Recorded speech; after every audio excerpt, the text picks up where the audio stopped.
Hi, this is Marty Duda. It was a big night at Auckland's Vector Arena as the 2015 APRA Silver Scroll Awards were handed out. In addition to the 2015 nominees, APRA made up for an unexplained oversight and also gave away an award for the top song of 1981. I was there on the scene along with cameraman Isaac Newcomb. Here's our report, beginning with pre-show interviews of the nominees on hand. We're here with Mel Parsons. Hello, Mel. Hi. How are you going? I'm going well. Are you excited about this? I am, yeah. I'm super excited. Congratulations on the nomination and all that. Thank you very much. So we'll try and focus on the actual song. Can you tell me a little bit about where you were, what you were thinking when you wrote it? I wasn't thinking a lot. No, the song, the Get Out Alive, was written after I had a fairly serious car accident where I was literally lucky to get out alive. And it's not the sort of thing that you think that you're going to write a song about, crashing your car. But it just kind of fell out. I was writing the album at the same time. And it just suddenly there was this song that kind of just arrived. Yeah. And I'm sure the last thing you had in your mind was you're going to be talking about it a year or so later for an awards show. Absolutely. Somebody suggested it to me after the accident, said, you should write a song about it. And I was like, that's such a crazy idea. Why would I write a song about that, But there you go. You never can tell what's going to happen.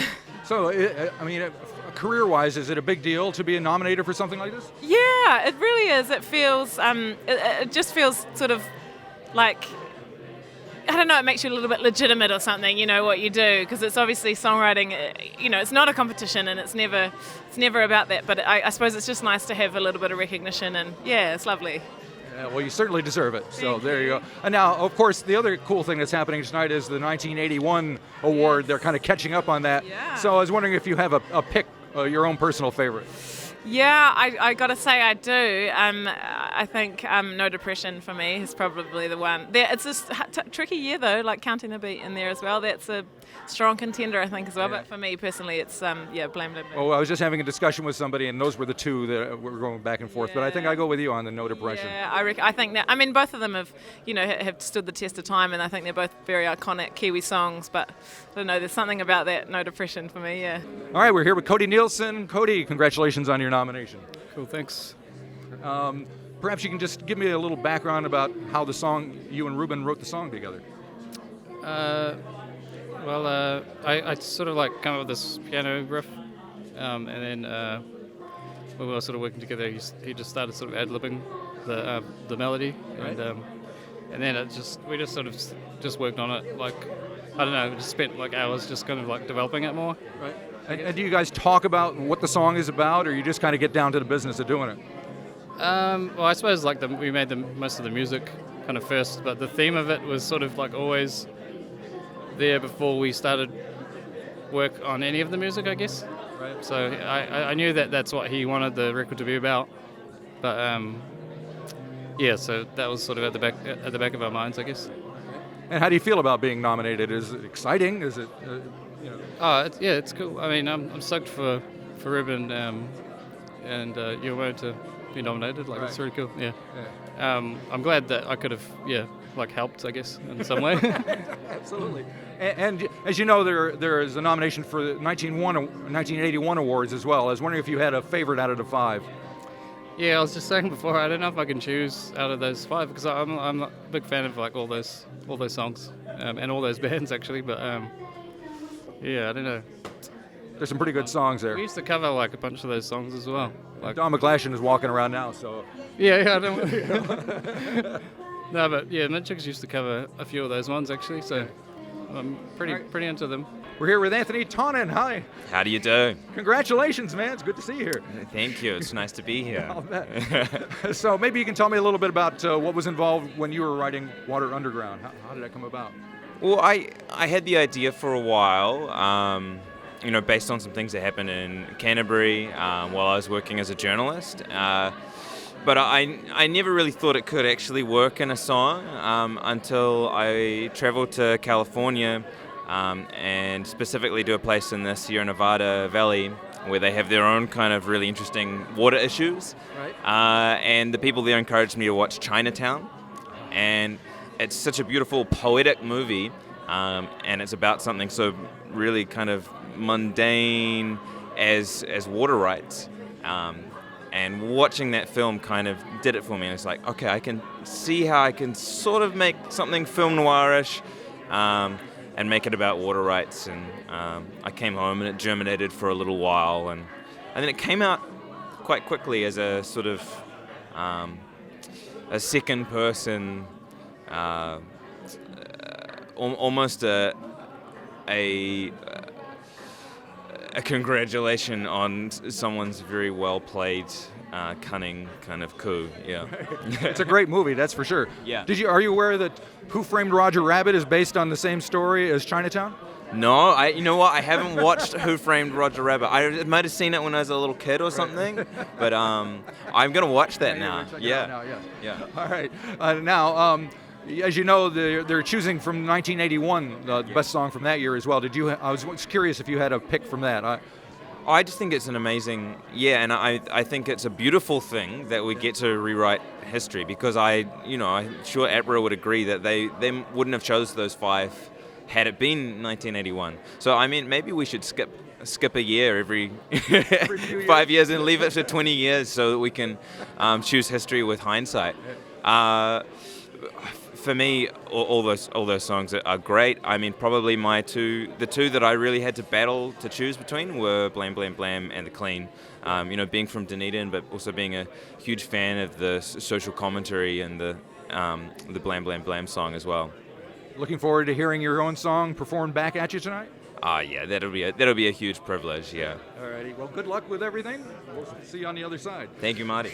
Good. We're here with Marlon and Tim, writers of Dark Child, up for one of the awards. And Marlon, we know each other very well, but Tim, we've just met, so it's good to meet you. Congratulations to both of you. Maybe you can just give me a brief summary of how you guys got together and wrote the song. Well, Tim wrote the song of his own accord, and then I bought him out of 10% of the song. A nice one. That's how we wrote the song. But yeah. But we've been good friends for a long time, and it was. That's way less diplomatic than I was going to be. Yeah. So yeah, Tim is. we've been playing gigs together for years and years, since Marlon was old enough to start going to bars. I actually served him a drink when he was 17, and then was like, I didn't check his ID, and then I found out he was 17. And then just after that, we've been doing gigs since pretty much then. Yeah. So did you have him in mind when you were writing the song? not really. No, he was just wanting songs for his album, and he was stressed out about not having enough. And I was like, why don't you just have my songs? Because I'm not doing anything. There you go. So It was Tim sort of put his music career on hiatus, and was studying to become a nurse. And that sort of, I was upset that these songs may not be being heard, and so, And now all this, the glitter, the glamour of the New Zealand music scene, huh? Now we're in suits. now we're in suits. Yeah, I've been doing geriatric care at the moment, so it's like coming straight from that to this. Been Talking to me, you'll fit right in then, right? looking after like very, very unwell, people that are like 94, 95, and then the next day I'm here, and it seems quite ridiculous. Yeah.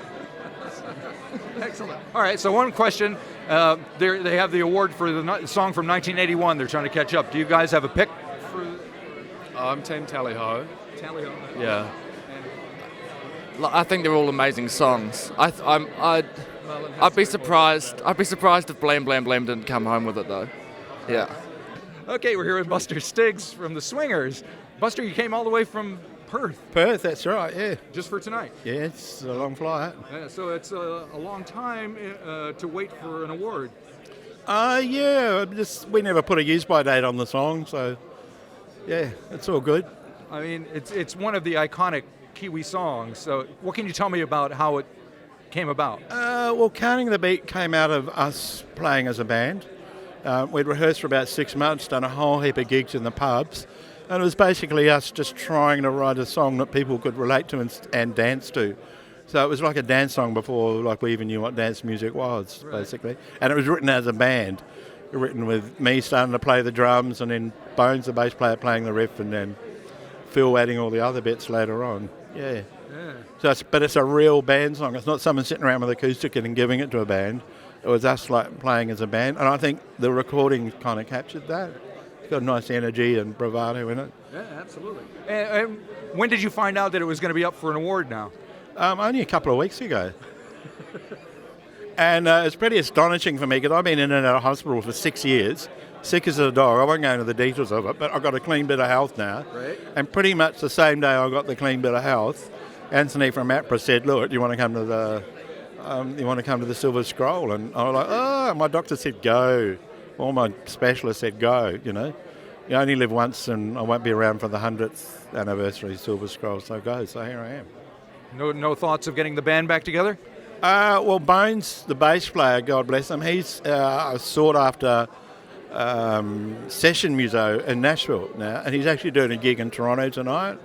And Phil, he lives in Melbourne, he still writes, he just put out a solo album, but he's got heart problems and he can't remember stuff, so I talked to him about it, and he said like he could probably do 3 songs and that would be it, you know. That'd probably be enough. I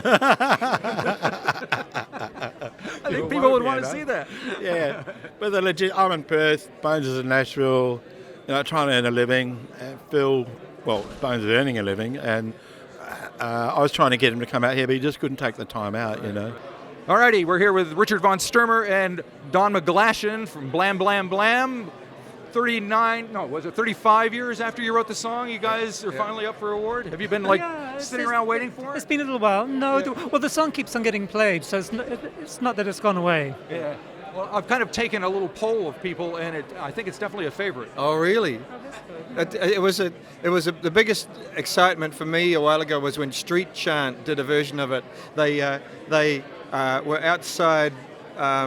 The Young Nats were having an event or something like that, and Street Chant set up their PA on the street, just blasted "There Is No Depression," and people came out with their champagne, sort of the hill. What's this noise? No, I like that. Well, I think a lot of people think that feel that it's just as relevant now as it was back when you wrote it. And one thing that I like too is that it's been translated both into Te Reo and into Samoan. There's a Samoan version, so it's sort of it's pretty cool. Well, good luck to you guys for, like I said, I think it's probably the favorite of the bunch, so I think things are looking good. Now, we'll just see. We'll see. Do you have a pick out of the current crop, the 2015 songs? I love the song Lord wrote for Hunger Games, but I also really love Multi Love. It's a really good crop, and the thing about it is it's so different. Everything's so radically different, but everything's got confidence and everything's sort of deeply got sort of deep roots, you know. Yeah. What about you, Richard? Oh, yeah, I probably Lord, but yeah, why not? Yeah. It's a good song. All right, we're here with Robert Scott. Hi, Robert. Hi, how you going? How do you feel about getting an award for a song that you wrote 35 years ago? It's pretty weird. Yeah. But it's okay. Have you just been biding your time, going, when are they going to get around to it? Exactly. The whole last 30-odd years I've been thinking that, yeah. Yeah. Well, good luck tonight. Thank you. Can you remember what the circumstances were when you wrote the song? Well, I wrote the keyboard line, the do on my mum and dad's piano out in Mosgiel, outside Dunedin, and took it into the others at the band and played it on the keyboard, and they went, "Oh, that sounds pretty good." And of course, it fitted to a 3-chord pattern, which was perfect for the clean. So we thrashed it out pretty quickly. Yeah. Any idea? Did you realize it was going to be like an iconic song? Not at the time, but I knew it was pretty darn catchy, because as soon as you play it to anyone, they go, "Whoa," their ears prick up. So I knew there was something there. All righty. Well, good luck with it tonight. Thanks now, very much. Do you have a pick for the current crop of songs? No, I haven't researched it. I've been a bit busy, but they're all looking at the list you showed me before, they're all pretty good artists, so I think any of them would be worthy. Excellent. Well, good luck tonight. Thank you. Delaney Davidson played a haunting version of Graham Brazier's Billy Bold as a tribute to the fallen rocker. For the pattern's hard and the dungeon's cold, you're black and white, young and old. Yesterday we did what we were told, but now we are Billy Bold.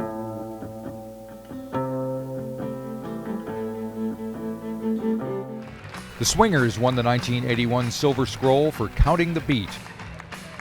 Jenny Morris was on hand to award this year's Silver Scroll. The winners of the 2015 Silver Scroll Award, Marlon Nielson and Cody Nielson.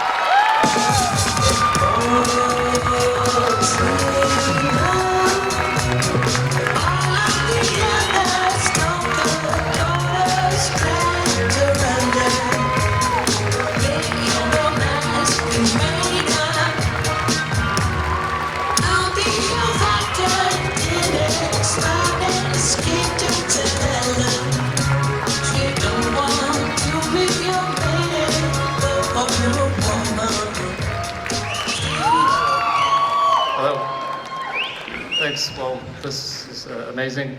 It's surreal. I didn't expect this. Unfortunately, Ruben couldn't be here. Thanks to Ruben and Unknown Law Orchestra. Obviously, thanks to APRA, Motion Publishing. Shit, I didn't bring my list. Congratulations. Thank you very much. I was just wondering, have you guys, have you spoken to Ruben? Have you told him he's won? No, I mean, I texted him just before, but no, I think he's asleep, maybe. And what about the rest of the band in your end? Have you Yeah, I text Bones, but he's in Toronto doing a gig, so he's probably on stage right now, or asleep, or about to go on stage, or something yet. And worth the trip, eh? Eh? It was worth the trip. Absolutely. Yeah, absolutely. So the obvious thing is that you guys need to collaborate, I think. That'd be great. Yeah, that would be something. Well, congratulations to both of you. Thank Have you a great very night, much. all right?